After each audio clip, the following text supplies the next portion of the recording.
Judge Fiend stated that YNW Melly should be released before his trial begins.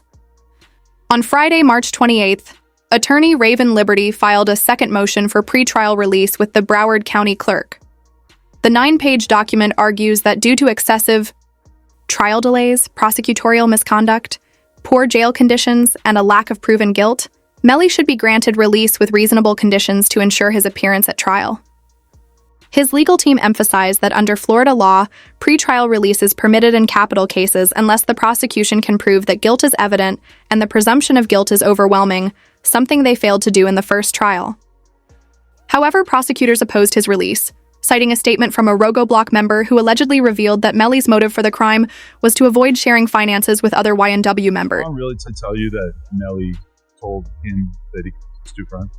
He ain't come out and say, like, we got into an argument. And so, if, when people can say something without saying it. And so he told me, like, once I posted what I posted, Vern was mad at me, bro. Why you put that, bro? Who out the bam? I'm like, you sitting up here, like, you know the love we got. You do this for us, but you gonna trust that his two friends? And he said, you was trying to extort him. And so I'm like, if they was trying to extort him, then why are you still around them? This information was meant to remain a secret, something Melly had only confided to King Von. Unfortunately, before his passing, Von shared it with Rogoblock members. As YNW is a registered business, Melly and Bortland performed concerts, sold merchandise, and partnered with companies for promotions in exchange for money. However, Sackchaser and Juvie demanded a share of the earnings despite contributing no effort. Given King Von's history and the way he handled conflicts, one could assume the kind of advice he might have given Melly. When combined with evidence retrieved from Melly's phone, the situation worsens especially since he reportedly sent a text message just hours after the crime, seemingly admitting to it. The PTK Gambino account asked him if he was okay, and his response was, "I did that," and placed a smiley face emoji. And the next message from 10/26/2018 at 16:02 from Eastern Standard Time. The YNW Melly account says what? After that, also discovered on Melly's phone was a saved video from someone's Facebook Live, capturing Melly and Bortland's reactions just 6 hours after the crime took place.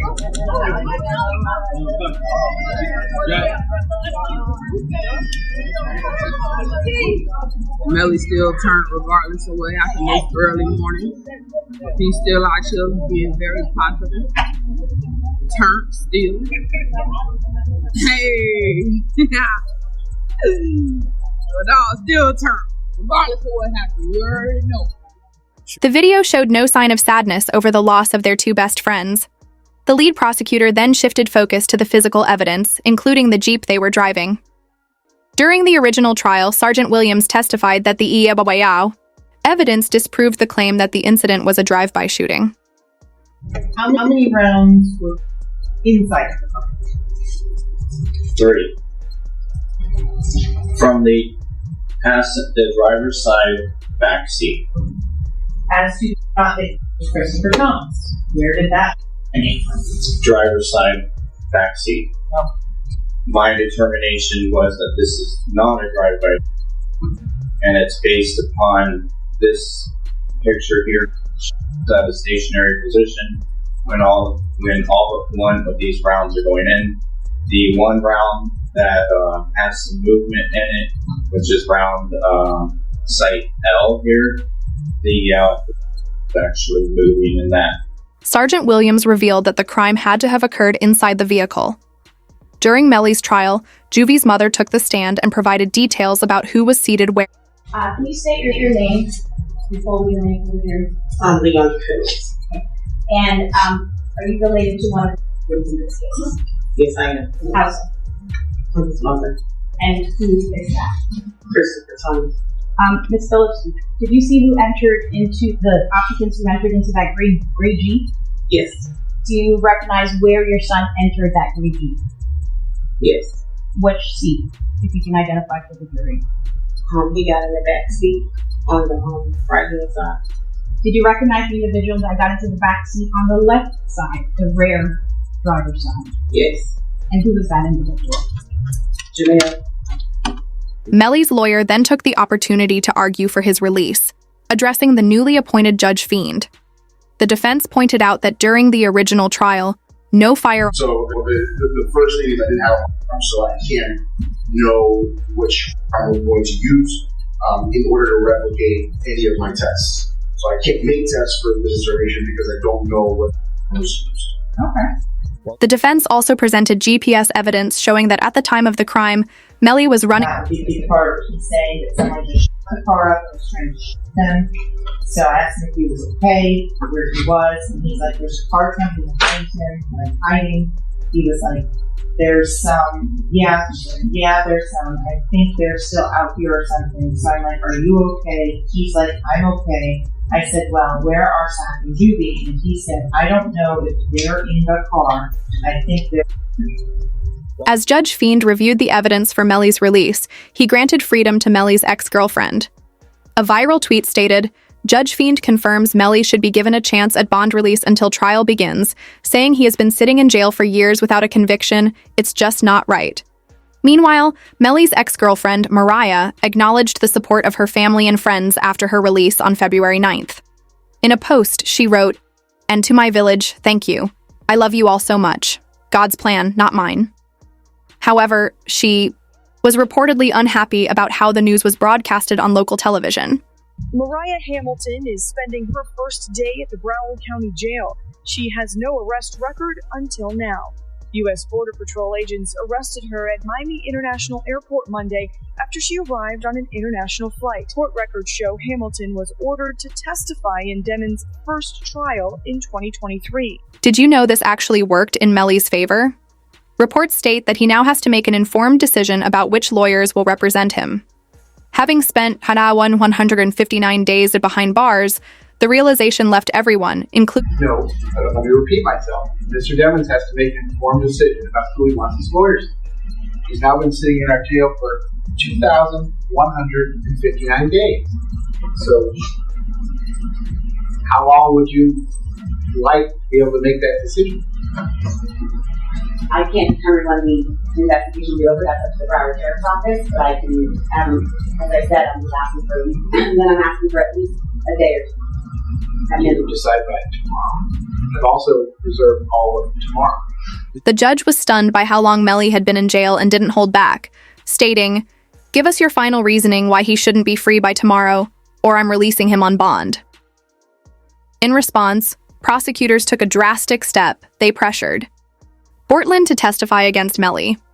Now, they are filing paperwork to have both Melly and Bortland tried together, and there's one specific reason behind this move. Issue here, and you can try them together. It is to the benefit of the state to try them together, just more efficient. You don't have to do things again and again. Do it all at once, and also get a better chance of having them incriminate each other during the trial. It benefits the defense to sever it. That way they can point the finger at each other and get away with it. So this is what's going on. But I don't think it should be automatically severed because the state is seeking a penalty for Melly, because it's only the penalty phase of the trial that would be different, not the guilt phase. The guilt phase is the same. They're both capital crimes. They're seeking the penalty on one, not the other. But that goes into the second part of the trial, the penalty phase, only if Melly is found guilty. It's common sense that if Bortland knows he didn't commit such a serious crime, he won't be willing to face life in prison. This makes it likely he'll turn on Melly. What you might not know is that Melly's lawyer had already attempted to shift the blame onto Bortland. His lives. Corporal Henry shows up at Memorial Hospital, Miramar. You don't see him sitting there, but where you will see him sitting is in the driver's seat of a car, two bodies, car, riddled with bullets. And when he shows up with a change of clothing, change of shirt, powder residue on his hands, evidencing that he had discharged a firearm. And he lies. He lies about where the incident occurred. He lies about how it occurred. And he lies about not having the phone. think it was Miss Bradley herself who said, everybody has a phone in his pocket, not Cortland Henry. It was revealed that Bortland has consistently lied to the authorities, and he's the one with gunpowder residue on his hands. He was also with Juvie and Sack Chaser when they were killed.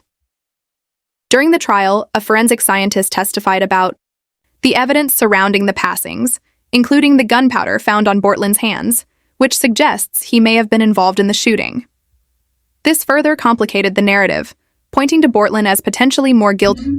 So the right hand of Cortland Henry contained two component particles, and the left hand contained one particle characteristic of tar residue and one two-component particle. Okay. And can you explain to us what that means? Basically, overall, there was tar residue present on the hands. Bortland wasn't happy about the developments. On the same day Melly's mistrial was declared, Bortland posted a cryptic tweet that read, "Mind games don't work on people like me," accompanied by a handshake emoji, as if signaling an acceptance of some sort of deal. But this was just the beginning of Melly's recent troubles. It was also reported that Melly's mom began trending after she created a fan account while he stands trial. She was later interviewed, where she explained why she started the account. The other day, you saying that your wife is Melly's mom and you're about to hit fans. Why not? You make money while you sleep, and I turned 40 this year. Why not do something crazy? Did you start it yet, though? What? My only? Yeah. How much you made the first day? I just need to know the first day. The first day was pretty epic. It was pretty epic. Give me a ballpark figure. Like 40-ish, 50. One day? Day one. This news took the internet by storm, with even DJ academics weighing in on the situation. Melly's mom has announced that she's going to be starting to open. And I got to be honest with y'all, man. This is perplexing. The reason why it's perplexing is because I can't understand why she's doing this. Your son is fighting for his life. How much, there's certain mothers in hip-hop, and you probably can name a few, I won't name all of them, that I feel like their son became stars, but they also wanted to be stars as well. Blueface's mom is one of them. Situation between Melly's mom and Melly, I always thought was interesting, but I never thought she'd be doing this. If you're wondering if she's doing this for money, this can't be a money. Like, no way, no how. While DJ academics argued that it wasn't about money, social media had a different take. A No Jumper interview from 2 years ago with Adam B. Slime and Jamie King revealed Adam telling Melly's mother that he imagined Melly had spent a lot. I would assume that he spent a lot of money on lawyers. Like an amount that would probably... That kid spent a lot of money on a lot of things that she's been spent on. Really? Like what else? And cars, jewelry. And he's not even out to wear the jewelry. I'm like, why are you buying jewelry? You're not here to wear the jewelry. No, definitely lawyers are probably the best thing you can spend. That's what I throw. But he's good with lawyers, bro. Like, money ain't an issue for lawyers. He's fine. But it's just like, there's a lot of stuff that should have went to lawyers that he didn't spend on lawyers. I'm like, bro. And now it's like, he don't even want to change no more.